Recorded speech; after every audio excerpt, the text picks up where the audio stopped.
Xayrli kun. Barchalarni yangi yillar bilan tabriklayman.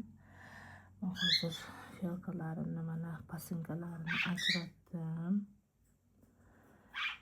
Shuni ajratganimdan keyin mana bir 15 minutlab turdi. Bu quridi yarasi. Yara bo'ladi chunki uni kesib olgandan keyin yarasi quridi. Yarasi qurigandan keyin mana tagi teshilmagan oddiy mana qaymoqli idishi.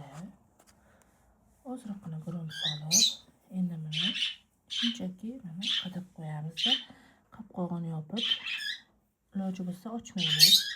Agar terlasa ochib havo aylantirishingiz mumkin, lekin terlamasa bir oygacha ochmasangiz ham bo'ladi.